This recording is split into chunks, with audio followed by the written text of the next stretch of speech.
Before we start our legend today, I'd like to take a moment to tell you about the Froggy Viking. As some of you know, we have a uniquely designed Viking horn in the Mighty Magnus Viking Hoard raffle. The Froggy Viking is a small family business run by the incredibly talented duo Jeremiah and Bonnie Godfrey. Not only do they craft and carve intricate and custom designs on their horns, but they also have custom chainmail jewellery. Please check out their website, thefroggyviking.com, and a wee follow on their Twitter, Facebook and Instagram too, where you can see their superb work. I will of course provide all the links in the episode description. Thank you.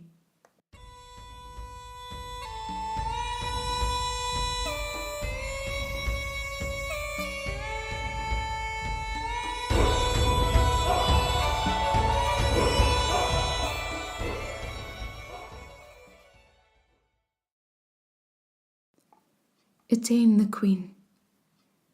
Now it happened that the King of Munster one day saw a beautiful girl bathing, and he loved her and made her his queen. And in all the land was no woman so lovely to look upon as the fair Edain. And the fame of her beauty came to the ears of the great and powerful chief and king of the Tuatha-De-Dannan, Midar by name. So he disguised himself and went to the court of the King of Munster as a wandering bard, that he might look upon the beauty of Edain. And he challenged the king to a game of chess. "Who is this man that I should play chess with him?" said the king. "Try me," said the stranger. "You will find me a worthy foe." And then the king said, "But the chessboard is in the queen's apartment, and I cannot disturb her." However, when the queen heard that a stranger had challenged the king to chess, she sent her page in with the chessboard, and then came herself to greet the stranger. And Midar was so dazzled with her beauty that he could not speak, he could only gaze upon her. And the queen also seemed troubled, and after some time she left them alone. "Now, what shall we play for?" asked the king. "Let the conqueror name the reward," asked the stranger, "and whatever he desires, let it be granted to him." "Agreed," replied the monarch. Then they played the game, and the stranger won. "What is your demand now?" cried the king. "I have given my word that whatever you shall name is yours." "I demand the Lady Edain, the Queen, as my reward," replied the stranger. "But I shall not ask you to give her up to me till this day year." And the stranger departed. Now the king was utterly perplexed and confounded, but he took one good note of the time, and on that night, just a 12-month after, he made a great feast at Tara for all the princes, and he placed 3 lines of his chosen warriors all around the palace, and forbade any stranger to enter on pain of death. So all being secure as he thought, he took his place at the feast with the beautiful Edain beside him, all glittering with jewels and a golden crown on her head, and the revelry went on until midnight. Just then, to his horror, the king looked up, and there stood a stranger in the middle of the hall, but no one seemed to perceive him save only the king. He fixed his eyes on the queen, and coming towards her he struck the golden harp he had in his hand, and sang in a low sweet voice, "O Edain, wilt thou come with me to a wonderful palace that is mine?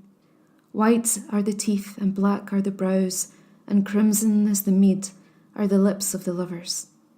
O woman, if thou comest to my proud people, 'tis a golden crown shall circle thy head.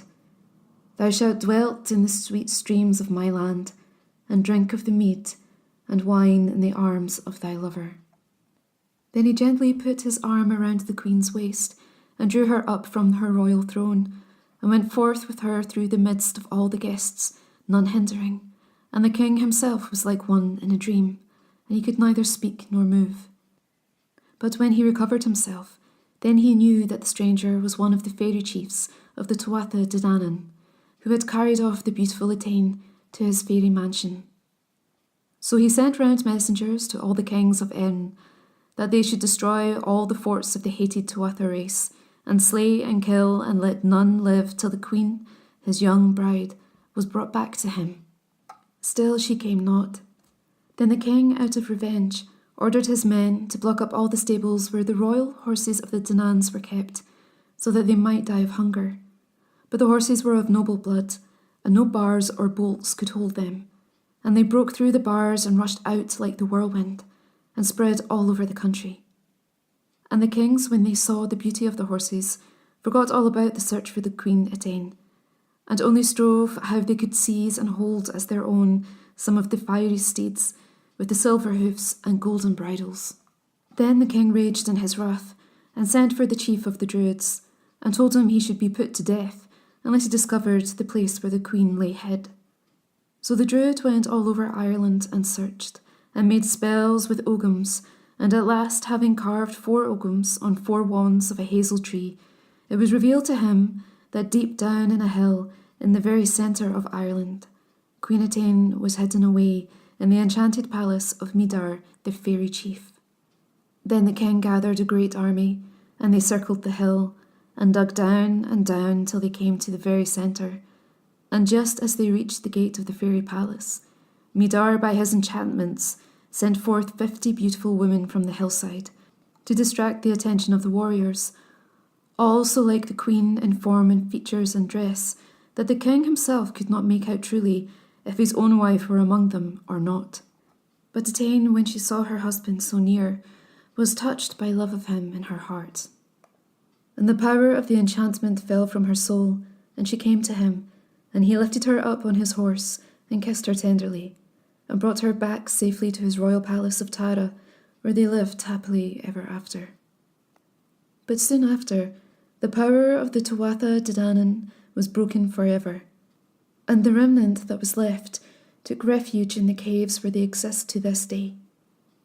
There they practice their magic and work spells, and are safe from death until Judgment Day.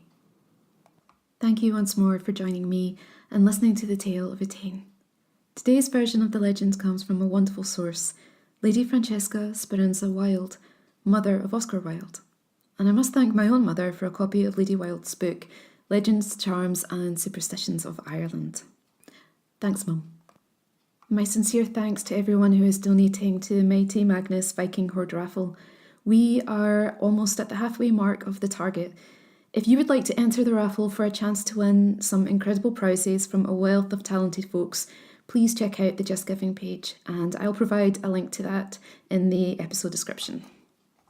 As always, you can reach me on mlegendlore@gmail.com and at LoreMyth on Twitter. I'm Siobhan Clark. Please join me again for more Irish legends on the Myth, Legends and Lore podcast.